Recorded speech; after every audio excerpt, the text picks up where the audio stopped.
भागिएगा मत इस सवाल से, अभी इतना बोल रहे थे, अब इस पे भागने हम आपको नहीं देंगे। प्रताप पर सबसे पहले तेजस्वी जी ने बयान दिया था और ये जनता देश को दिशा देने में विश्वास करती है। और आप भी सवाल को मोड़ने में विश्वास रख रहे हैं।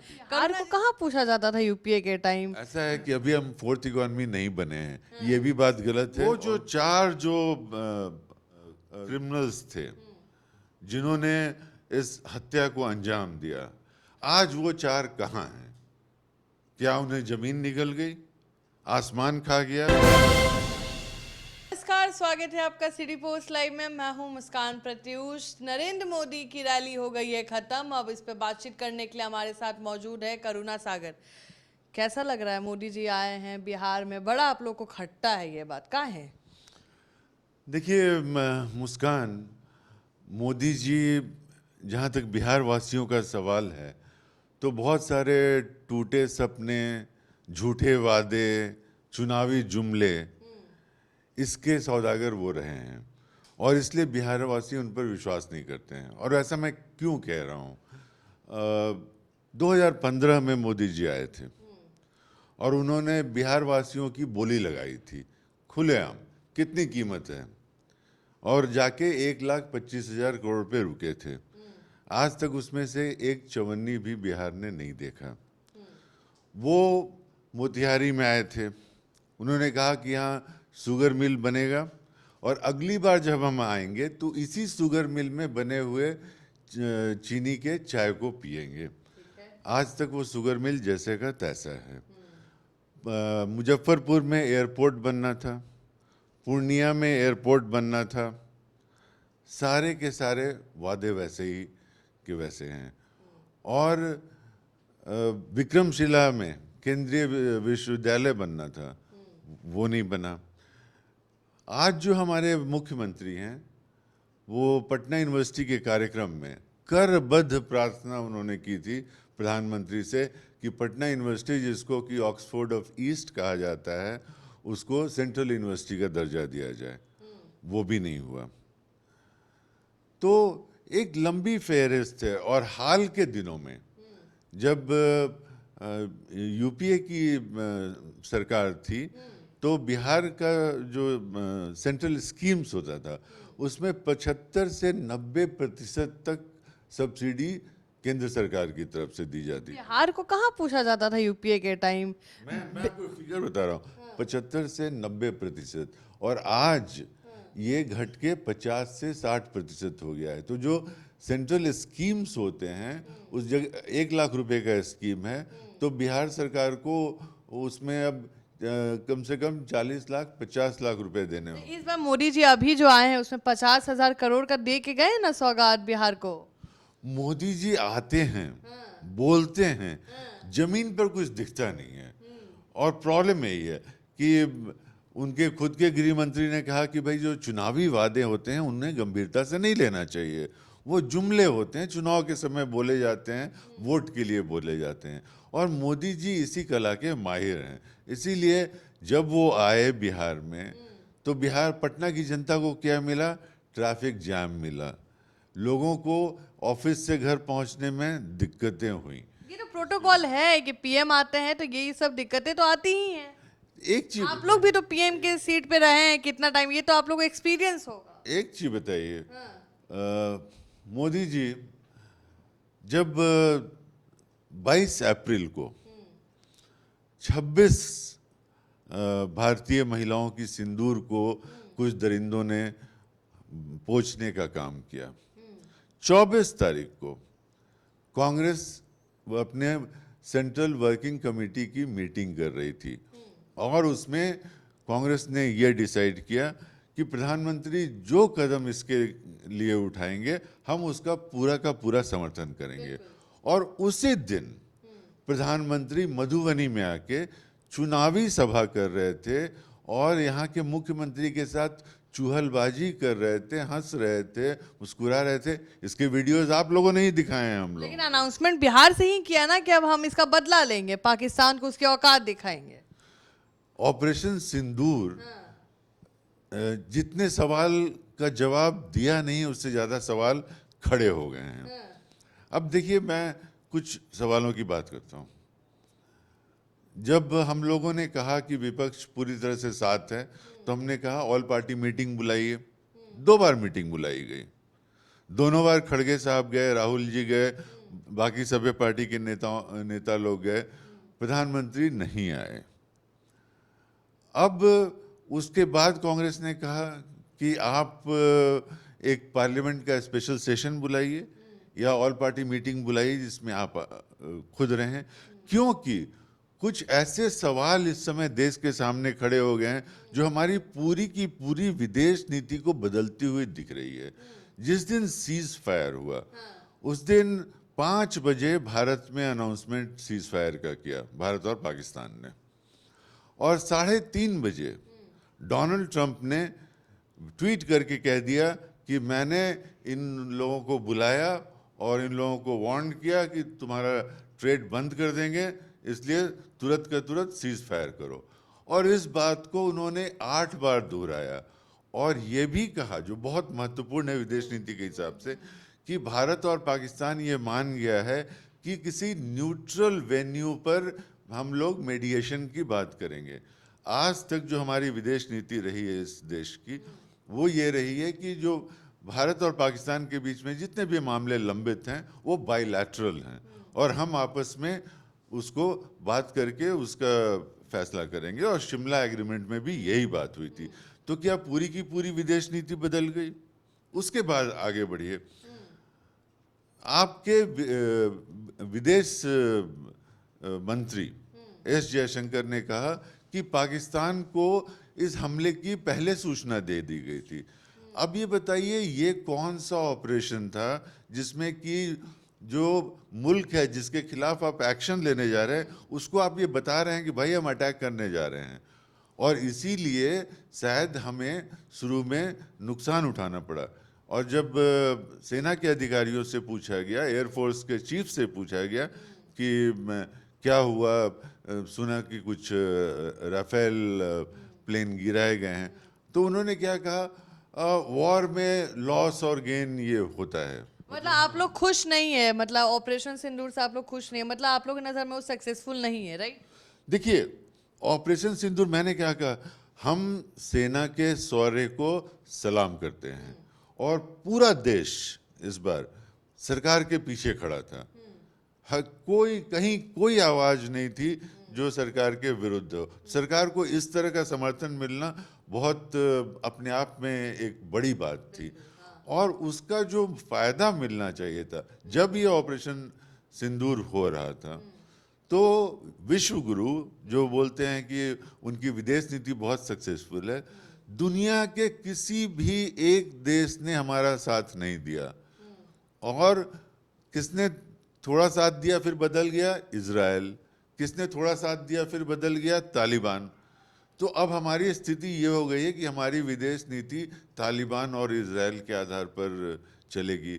और आपके जो दोस्त डोनाल्ड ट्रंप हैं, उनके सीनियर अधिकारी ने कोर्ट में एफिडेविट डालकर कहा है कि ये जो सीज फायर था ये टैरिफ की धमकी से सीज फायर कराया गया था, और इसके बारे में प्रधानमंत्री जो हर चीज बोलते हैं, रोज रैली करते हैं और एक दिन में 3-3, 4-4 राज्यों में जाके रैली करते हैं, इन सारे मुद्दों पर चुप्पी साधे हुए हैं, वैसे ही जैसे मणिपुर पर से चुप्पी साधे हुए थे। तो अब ये बताइए कि आपने ऑपरेशन सिंदूर किया, वो जो 4 क्रिमिनल्स थे जिन्होंने इस हत्या को अंजाम दिया, आज वो 4 कहाँ हैं? क्या उन्हें जमीन निगल गई, आसमान खा गया? कहाँ से आए थे, कहाँ गए? आज अब 1 महीने से ज्यादा समय हो चुका है और उनका कोई पता नहीं है।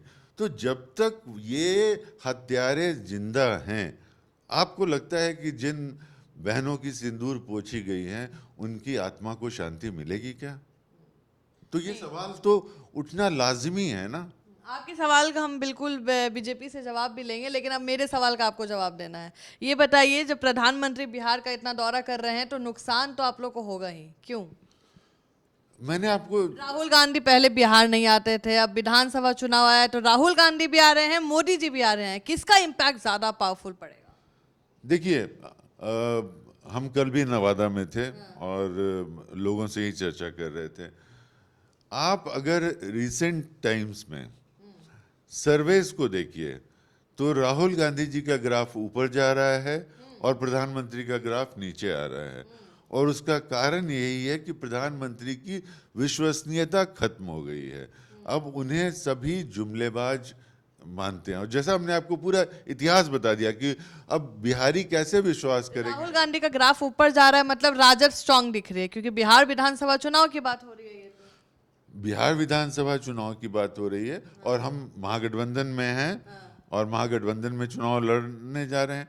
तो राहुल जी जो समय दे रहे हैं, तो राहुल जी क्या बात कर रहे हैं, वो इस तरह की इमोशनल बातें नहीं कर रहे हैं, वो चावल और सिंदूर नहीं बांट रहे हैं, वो बात कर रहे हैं सामाजिक न्याय की, वो बात कर रहे हैं दलितों की, वंचितों की, पिछड़ों की, उनके अधिकारों की, उनकी हिस्सेदारी की। अब ये बताइए, आज सरकार ने कास्ट सेंसस अनाउंस कर दिया। 2023 में कितना हम लोग कहते थक रहे थे कि आप कास्ट सेंसस करवाइए, और 2021 में सेंसस ड्यू था, कभी भी कराया जा सकता था। बिहार सरकार ने अपने 500 करोड़ रुपए खर्चे से एक कास्ट सर्वे कराया। अब वो 500 रुपया तो डूब गया। उसके आधार पर बिहार सरकार ने 15% आरक्षण को बढ़ाया, और उस आरक्षण को बिहार के कैबिनेट ने दिल्ली सरकार को लिखा, बीजेपी की सरकार को लिखा कि इसको 9th शेड्यूल में डालना चाहिए। उन्होंने 9th शेड्यूल में नहीं डाला, और इसीलिए हाईकोर्ट में वो रिजेक्ट हो गया। उसके बाद मामला अभी सुप्रीम कोर्ट में है। तो ये न बिहार की जनता के साथ हैं, न बिहार के गरीबों के साथ हैं, न ये बिहार के पलायन के मुद्दे पर कोई बात करने वाले हैं, न ये हमारे यहाँ जो गरीबी है, बेरोजगारी है, जो उत्तर बिहार में हर एक साल जो बाढ़ आता है उसके बारे में। उत्तर बिहार में घूम तो रहे हैं, चाय पीने की बात तो की, चाय तो खैर मिली नहीं क्योंकि चीनी बनी ही नहीं, लेकिन वो बात करते हैं। और मध्य और दक्षिण बिहार जिसमें हर एक साल सुखाड़ होता है। तो आपने इरिगेशन के मामले में कोई बात की हो, कहीं कोई नए कैनाल की बात की हो, आपने कहा था, वादा किया था कि किसानों की आय को दुगनी कर दी जाएगी। आज इस देश में दर्जनों किसान हर दिन आत्महत्या करने पर मजबूर है। ये इनकी नीति है खेती के बारे में। तो आप कोई भी क्षेत्र ले लीजिए, इन्होंने जो नोटबंदी किया था, आज वो पता चल गया कि वो नोटबंदी किस तरह का इकोनॉमिक डिजास्टर था। उसने पूरे जो हमारे small medium and micro industry है उसकी रीढ़ तोड़ दी, और वो सबसे बड़ा एम्प्लॉयर सेक्टर है। आज इंडिया 4th इकोनॉमी में आता है, पावरफुल इकोनॉमी में आता है, जापान को नीचे कर दिया। इसमें तो आप गर्व फील कर रहे होंगे कि उसमें भी कुछ दिक्कत है। ऐसा है कि अभी हम 4th इकोनॉमी नहीं बने हैं, ये भी बात गलत है, और उनके इकोनॉमिक एडवाइजर ने ही कहा है कि हम शायद अगले बार जनवरी तक हम 4th इकोनॉमी बन जाएं।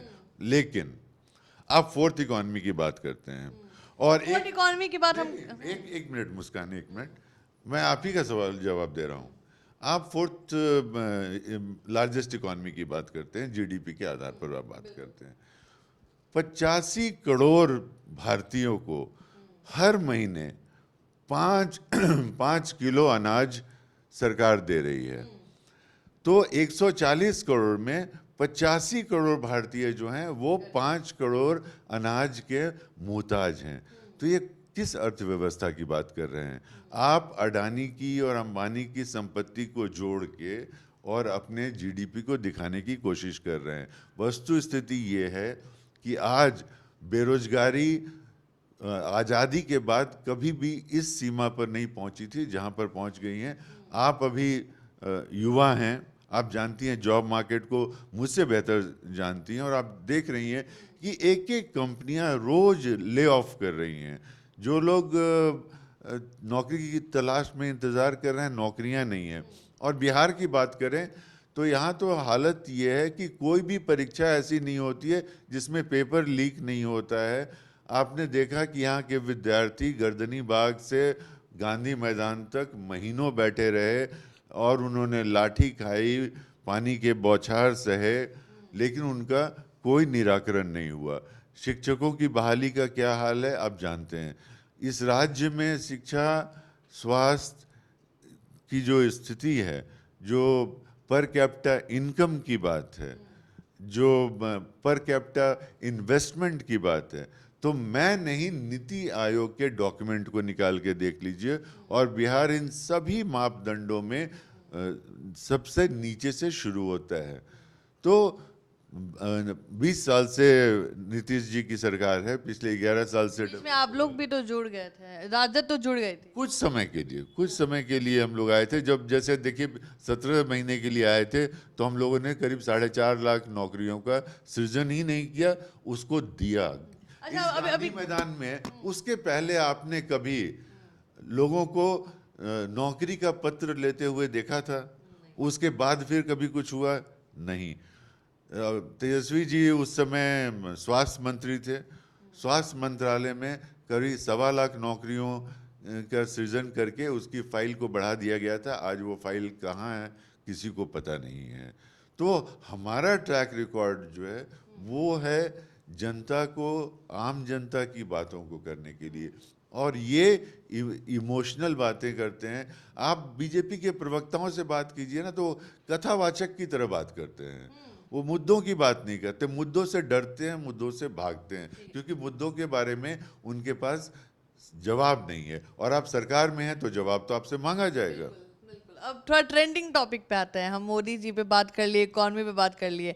आप जिस गठबंधन के आप पार्ट हैं उसमें बता दें, तेज प्रताप का टॉपिक बहुत वायरल हो रहा है। भागिएगा मत इस सवाल से, अभी अब इतना बोल रहे थे, अब इस पे भागने हम आपको नहीं देंगे।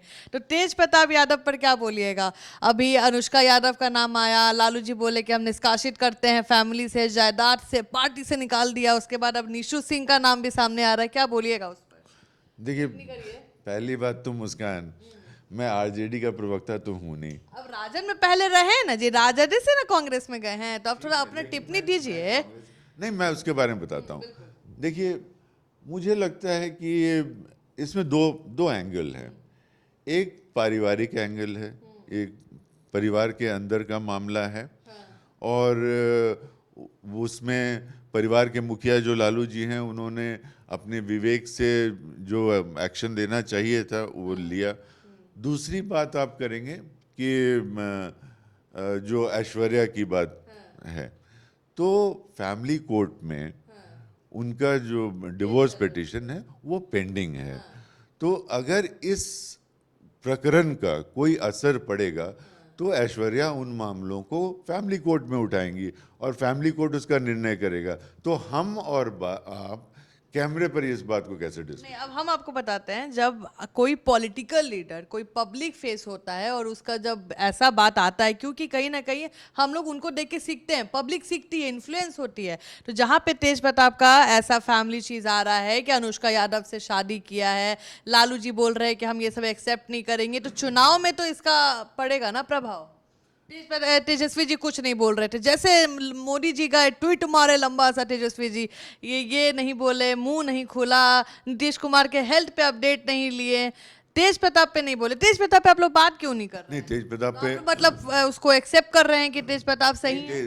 तेज प्रताप पर सबसे पहले तेजस्वी जी ने बयान दिया था और ये कहा था कि इस तरह का व्यवहार हम न इसमें विश्वास रखते हैं और ना ऐसे। कांग्रेस का क्या टेक है उस पे? कांग्रेस, हमने कहा कि ये कांग्रेस की बात ही नहीं है। ये राजद के एक परिवार की बात है और उस परिवार को अपने विवेक से इसमें जो भी प्रभाव पड़ेगा विधानसभा चुनाव में, इसका कोई प्रभाव पड़ेगा आप लोग पे? देखिए, अगर आप समझती हैं कि इस तरह की बातों से, क्योंकि ये बहुत बड़ा कोई इस तरह का क्रिमिनल वाकया नहीं है जिसका, लेकिन ये कुछ एप्रिसिएशन वाला भी नहीं है। नहीं है, बिल्कुल नहीं है। और लेकिन बिहार की जनता जागरूक है। बिहार की जनता देश को दिशा देने में विश्वास करती है। और आप भी सवाल को मोड़ने में विश्वास रख रहे हैं। करुणा जी, मेरा सवाल पहले सुनिए आप, ठीक है? मेरा सवाल ये है कि जैसे आप लोग बोलते हैं कांग्रेस का पुराना वोट बैंक भी एमवाई समीकरण से जुड़ा हुआ है, राजद भी एमवाई समीकरण पे ही बात करता है, और यादव की लड़की है अनुष्का यादव, ऐश्वर्या भी यादव फैमिली से आती है। आप लोग का कोई स्टैंड क्यों नहीं है इस पर? आप लोग मुंह खोल के क्यों नहीं बोल रहे कि तेज प्रताप गलत किए हैं, हम लोग भी उनके एक्टिविटी को सही नहीं बोलते?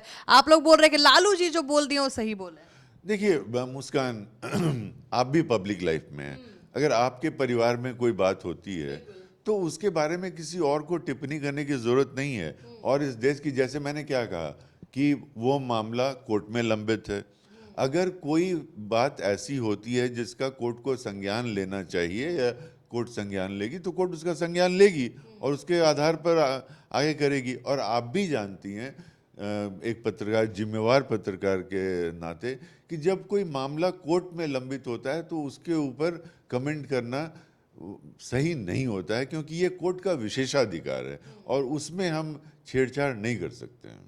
तो चलिए, आप सुन रहे थे करुणा सागर को, नेता हैं तो जवाब तो घुमाएंगे ही। इसका जवाब हमें मिल नहीं पाया, बोल रहे लालू जी जो बोल रहे हैं पारिवारिक मामला है। आप अपना ओपिनियन देना जरूर ना भूले। तब तक के लिए बने रहे हमारे साथ, धन्यवाद।